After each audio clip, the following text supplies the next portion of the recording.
J'étais assise dans le train en direction de la côte bretonne quand j'ai vu ce que ma belle-fille avait publié sur Facebook. La vieille plaie a enfin débarrassé le plancher. 30 commentaires s'empilaient, tous se moquant de moi à mes frais. Mon fils ne m'a pas défendu. Je n'ai pas appelé. Je n'ai pas pleuré. Je ne me suis pas justifié. J'ai simplement pris des captures d'écran, bloqué les cartes, annulé les services, transféré les factures à leur nom et j'ai attendu exactement 9 jours. À mon retour, je n'ai pas laissé de lettre d'excuse sur la table. J'ai laissé un bail de location. J'étais dans ce train filant vers la côte bretonne quand j'ai découvert que j'étais officiellement un fardeau. Les pins et la côte de granit défilaient par la fenêtre, paisibles et silencieux, à l'opposé de l'écran lumineux posé sur mes genoux. J'avais décidé de partir 10 jours parce que l'ambiance à la maison était devenue tendue. Ma belle-fille, Chloé, n'arrêtait pas de dire qu'elle et mon fils Julien avaient besoin d'espace. Nous vivions tous dans ma grande maison bourgeoise divisée en deux, moi au rez-de-chaussée, eux à l'étage. Je m'étais donc dit qu'une petite escapade relâcherait la pression et leur donnerait cet espace pour respirer qu'ils réclamaient tant. Quand mon téléphone a vibré, je m'attendais à un gentil message de Julien pour me souhaiter bon voyage. Au lieu de ça, c'était la publication Facebook de Chloé. Il y avait une photo de ma valise dans le couloir. La légende m'a frappé comme une gifle, le vieux fardeau a enfin débarrassé le plancher. Toute la maison est à nous maintenant. Fini la surveillance constante. Ses amis avaient déjà sauté sur l'occasion. L'un d'eux avait écrit « Il était temps que vous puissiez enfin respirer ». Un autre faisait des blagues sur mes rideaux de mémé visibles sur la photo. 30 commentaires, tous en train de me démolir. Et le pire, c'est que Julien, mon propre fils, avait cliqué sur « J'aime ». Étrangement, je n'ai pas senti de larmes monter. Je n'étais pas triste. Je me sentais lucide, d'une clarté d'esprit que je n'avais pas eue depuis des années. J'ai fait une capture d'écran de chaque commentaire, de sa légende, et du petit pouce en l'air de mon fils. J'ai tout sauvegardé dans un dossier sécurisé. Pendant des années, je les avais portés à bout de bras, financièrement et de toutes les autres manières possibles. Ils vivaient logés gratuitement. Je payais les charges, je remplissais le frigo. Chloé travaillait à mi-temps dans un bureau, Julien dans une petite entreprise. Ils disaient toujours qu'ils mettaient de l'argent de côté pour acheter leur propre chez eux. Mais des colis Amazon arrivaient à ma porte tous les jours. Je me suis adossé à mon siège pendant que le train roulait. S'ils me considéraient comme un fardeau, j'allais retirer ce fardeau complètement. J'ai ouvert l'application de ma banque. Pendant que les roues cliquetaient sur les rails, j'ai commencé à planifier. Pas de dispute, pas de SMS furieux, juste exactement ce qu'il avait célébré en ligne, une indépendance totale. Les 9 prochains jours allaient être très éducatifs. Mon pouce a plané au-dessus du premier prélèvement automatique.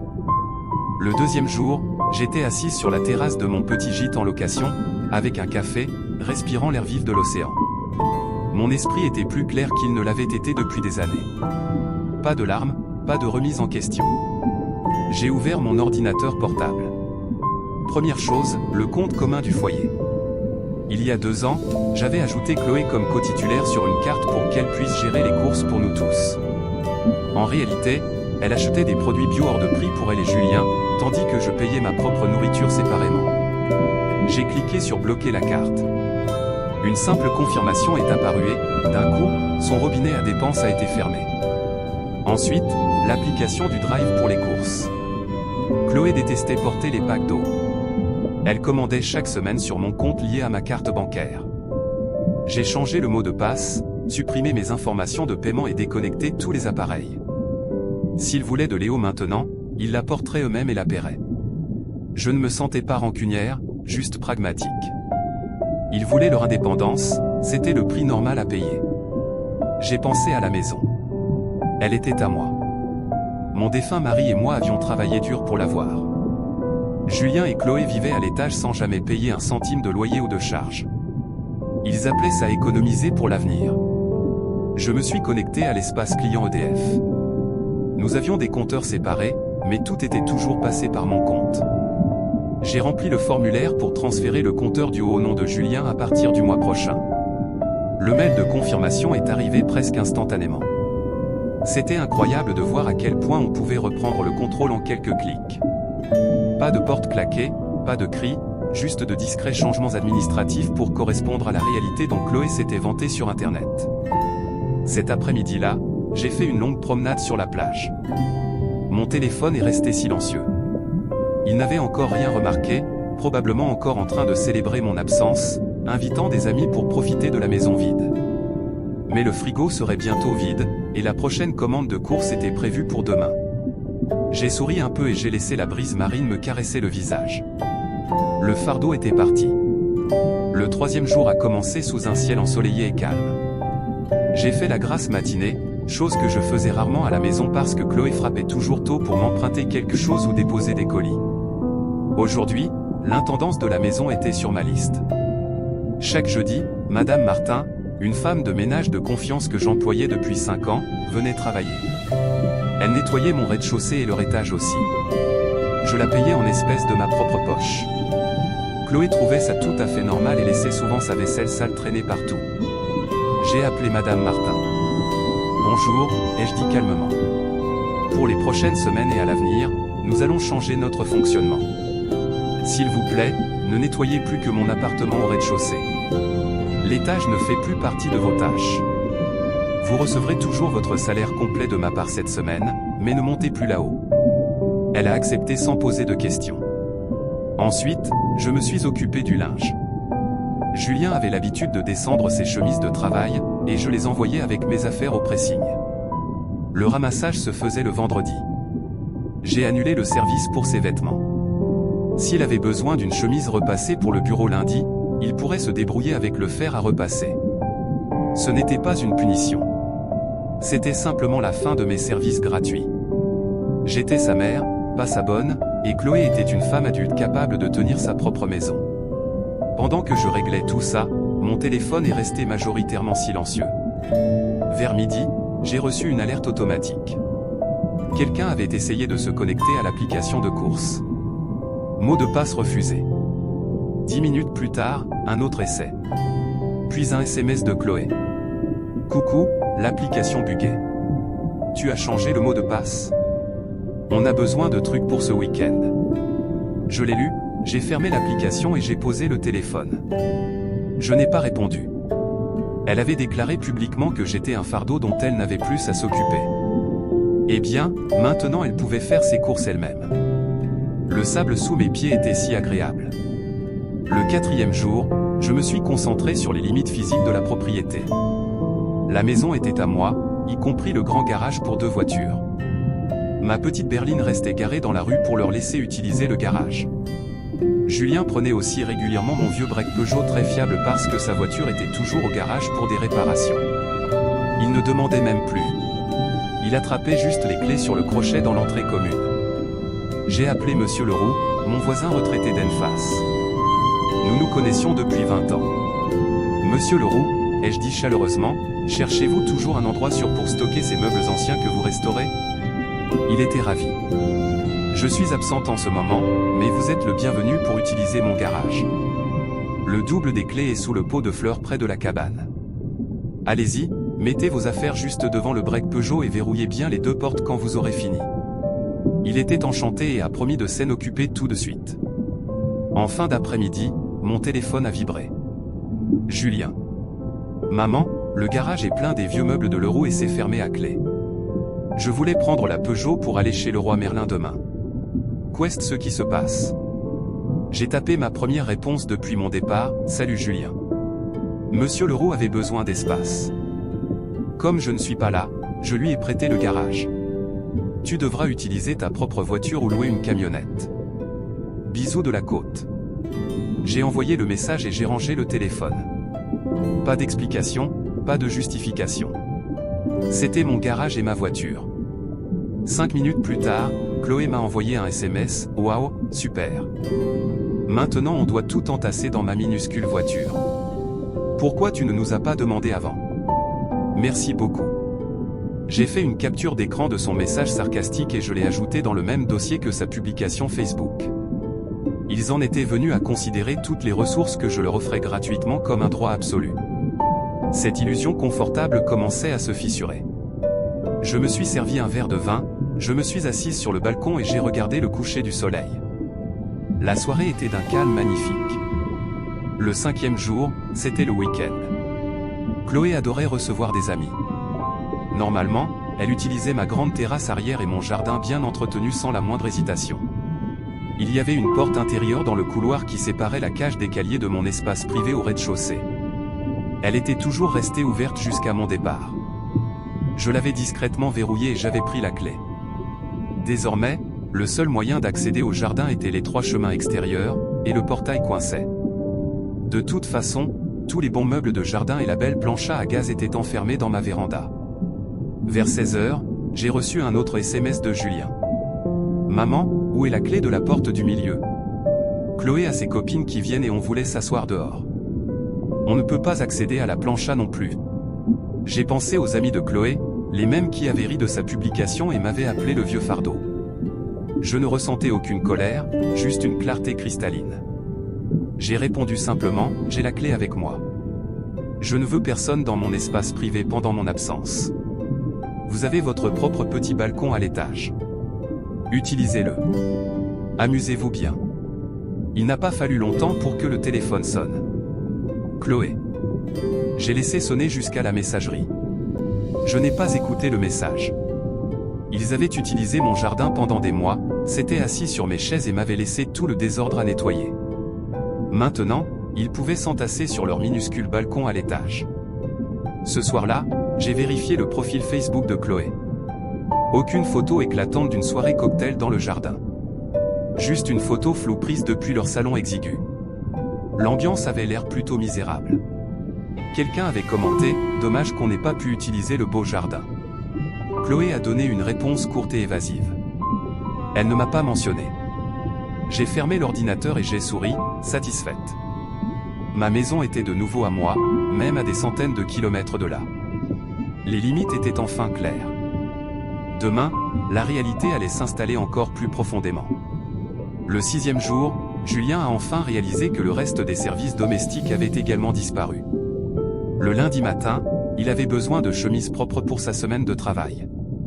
Il m'a envoyé un SMS très tôt, visiblement stressé et perdu. « Maman, le pressing n'est jamais passé vendredi. Et Madame Martin n'a pas du tout nettoyé notre salle de bain ni notre cuisine. On se noie sous le bazar ici. Tu as oublié de la payer ?» Sa soudaine impuissance était presque comique. J'ai bu une gorgée de thé et j'ai répondu calmement, « Non Julien, je n'ai oublié personne. J'ai simplement ajusté les arrangements pour répondre à mes propres besoins. Madame Martin ne nettoie plus que le rez-de-chaussée et le pressing ne ramasse que mes affaires. Vous êtes tous les deux des adultes. Je suis sûr que vous savez comment fonctionne une machine à laver. » Ce message clair ne laissait aucune place au débat. Je ne portais plus leur vie quotidienne sur mes épaules. L'époque où tout leur était dû était révolue. Cet après-midi-là, Chloé a appelé. Elle n'avait plus ce ton arrogant. Elle avait l'air pleurnicharde et dépassée. « Sylvie, on n'a presque plus d'argent pour les courses ce mois-ci. La carte commune ne marche plus et l'application me refuse l'accès. Qu'est-ce ce qu'on est censé manger ?» J'ai pris une grande inspiration. « Chloé, ai-je dit d'une voix stable et ferme. Vous avez tous les deux des salaires réguliers. Puisque vous ne payez pas de loyer, vous devriez avoir largement de quoi vous nourrir. Gérez mieux votre budget. » Puis j'ai raccroché. C'était comme poser un lourd sac à dos que je portais depuis des années. J'avais silencieusement encouragé leur manque d'organisation avec mon argent et mon temps, tout ça pour maintenir la paix familiale et ne pas finir seul. Mais leur moquerie publique avait brisé cette illusion pour toujours. Ils avaient brûlé les ponts sans aucune raison. Ce soir-là, j'ai remarqué que Chloé avait discrètement supprimé sa méchante publication Facebook. Plus aucune trace de sa joyeuse annonce concernant mon départ. Mais Internet n'oublie jamais, et mon dossier de capture d'écran était bien à l'abri. La vraie leçon ne faisait que commencer. Le 7e jour a apporté un silence radio total. Aucun appel ni SMS de leur part. Je pouvais imaginer la dure nouvelle réalité s'installer dans leur appartement à l'étage. Pas de frigo plein, pas de femme de ménage, pas d'utilisation illimitée de ma voiture. Après de longues journées de travail, ils devaient maintenant faire les courses, cuisiner, nettoyer et s'attaquer à la montagne de linge qui s'accumulait. Exactement la vie indépendante qu'ils prétendaient vouloir. J'ai passé la journée dans une charmante petite ville côtière, j'ai acheté du homard frais et j'ai profité de ma propre liberté. Aucune obligation, aucun regard noir de Chloé. Quand je suis rentré dans mon salon, je me suis senti plus légère et plus jeune que je ne l'avais été depuis des années. Assise sur un vieux banc en bois à regarder les vagues, j'ai préparé l'étape la plus importante. Les vacances se terminaient et mon retour devait rendre les choses parfaitement claires. J'ai vérifié mes emails et j'ai trouvé la confirmation des EDF, le compteur de l'étage était officiellement transféré. Leur première facture arriverait bientôt. Elle allait être salée. Ils ne faisaient jamais attention à leur consommation, lumières allumées, fenêtres ouvertes avec le chauffage à fond. Maintenant, ils enverraient le coût sur leur propre relevé. J'ai sauvegardé le PDF et téléchargé un modèle standard de bail de location. Je l'ai rempli avec un loyer au prix du marché pour un appartement de cette taille, sans exagérer, juste réaliste. Je l'ai imprimé dans un cybercafé local et je l'ai glissé dans mon dossier. L'époque du gîte et du couvert gratuit était terminée. S'ils voulaient vraiment être des adultes indépendants, ils auraient toutes les responsabilités qui vont avec. J'avais presque hâte de voir leur visage quand je rentrerais. Les battements de mon cœur restaient réguliers et forts. Le 8e jour, j'ai fait ma valise. Ce séjour loin de chez moi m'avait fait du bien, mais j'étais prête à rentrer. En pliant mes vêtements, j'ai réfléchi au mot famille. Pour moi, cela signifiait soutien et respect, pas une exploitation déguisée sous les liens du sang. J'avais aidé Julien par amour, espérant qu'il volerait de ses propres ailes un jour. Au lieu de cela, mon aide l'avait rendu complaisant et avait donné à Chloé un sentiment de supériorité. Mon retrait silencieux était le seul langage qu'il comprenait vraiment. Vers midi, ma voisine, Madame Mercier, a appelé. C'étaient les yeux et les oreilles du quartier. « Sylvie » murmura-t-elle de façon dramatique, « les choses ont l'air compliquées là-bas. » Julien courait vers l'arrêt de bus sous une pluie battante hier, pas de voiture. Et Chloé se plaignait bruyamment à la boulangerie ce matin d'avoir dû faire le ménage la moitié de la nuit. Ils ont tous les deux l'air épuisés et de mauvaise humeur. Qu'est-ce ce qui se passe? J'ai souri au téléphone. Oh, ils apprennent juste à gérer leur propre foyer à la dure. Madame Mercier a gloussé. Elle avait tout de suite compris. Après avoir raccroché, j'ai regardé à nouveau le bail imprimé. Les chiffres étaient clairs et justes. J'avais aussi préparé une liste détaillée des nouvelles charges mensuelles qu'ils devraient couvrir. S'ils voulaient rester à l'étage, ils feraient ce que font tous les autres adultes, payer leurs factures à temps. J'ai pris le train pour rentrer. Le paysage défilait à nouveau, mais cette fois, je ne fuyais pas, j'étais une propriétaire qui reprenait son territoire. Ces 9 jours avaient discrètement renversé toute la dynamique de pouvoir. Pas de cris, pas d'avocats, pas de drame, juste le retrait constant des fondations qui soutenaient leur arrogance. Demain, nous nous ferions face. J'étais curieuse de voir leur réaction, mais je n'avais plus peur. Les clés de ma vie étaient de nouveau entre mes propres mains. Le 9e jour, j'ai déverrouillé la porte d'entrée en fin de matinée. La maison était d'un calme troublant. Des colis Amazon s'entassaient dans l'entrée, la poubelle débordait. J'ai posé ma valise dans mon appartement du rez-de-chaussée et j'ai calmement rangé mes quelques courses. Une minute plus tard, j'ai entendu des bruits de pas marteler les escaliers. Julien et Chloé ont dévalé les marches. Ils étaient tous les deux pâles et épuisés. Chloé portait un pull froissé. Julien avait des cernes sous les yeux. « Maman, tu es de retour » a dit Julien, l'air presque soulagé. « Il faut vraiment qu'on parle. La banque a rejeté le prélèvement pour l'électricité parce que les factures sont à mon nom maintenant, et le compte pour les courses est bloqué. Tu dois régler ça tout de suite. » Chloé se tenait là, les bras croisés. « Et où est la clé de la porte du jardin ?» C'était plutôt puéril de nous enfermer dehors. Je les ai laissés finir. Je ne ressentais aucune rage, juste une froide et calme détermination. J'ai plongé la main dans mon sac à main, j'en ai sorti une enveloppe et j'ai posé 4 pages imprimées sur la console de l'entrée. C'étaient les captures d'écran. Sa publication Facebook, chaque commentaire moqueur, y compris le j'aime de Julien. Je les ai fait glisser vers eux en silence. Le visage de Julien est devenu livide. Chloé fixait ses propres mots. Le vieux fardeau a enfin disparu, ai-je lu à haute voix calmement. Vous vouliez la maison pour vous tout seul. Vous ne vouliez plus de moi comme fardeau. Je vous ai simplement donné exactement ce que vous aviez demandé. Un lourd silence a envahi l'entrée. La bouche de Chloé s'est ouverte, mais aucun son n'est sorti au début. C'était juste une blague stupide entre amis, a-t-elle finalement bafouillé, honteuse. Une blague qui m'a ouvert les yeux juste à temps, ai-je répondu d'un ton égal. J'en ai tiré mes propres conclusions. Je ne suis pas votre femme de ménage gratuite, votre distributeur de billets ou votre paillasson émotionnel. L'époque où je finançais et organisais votre vie confortable est révolue. Nous devons parler des nouvelles conditions.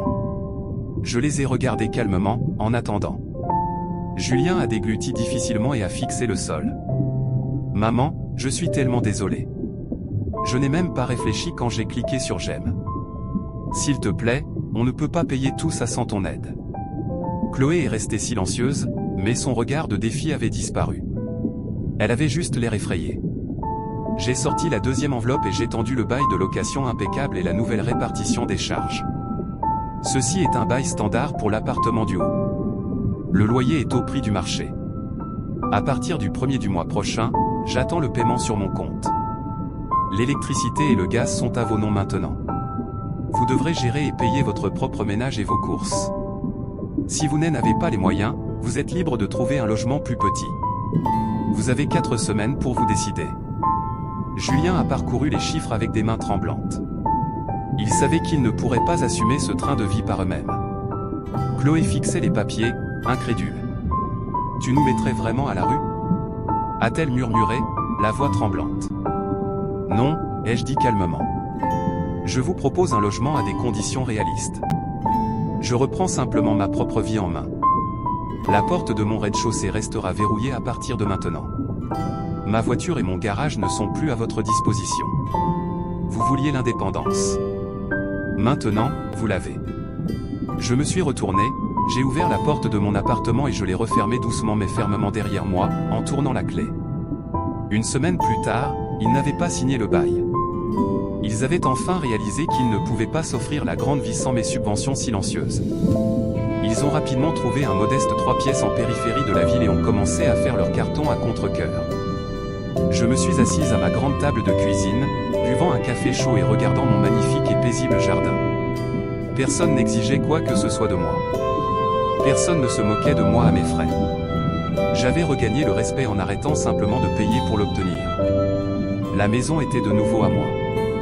Et ma nouvelle vie libre venait tout juste de commencer de la plus belle des manières. Certaines personnes ne veulent pas vraiment que vous partiez. Elles veulent juste que vous continuiez à payer, à nettoyer et à endurer sans avoir le droit à la parole. Sylvie ne s'était pas mise en colère. Elle avait simplement cessé d'acheter sa paix au prix de sa propre dignité.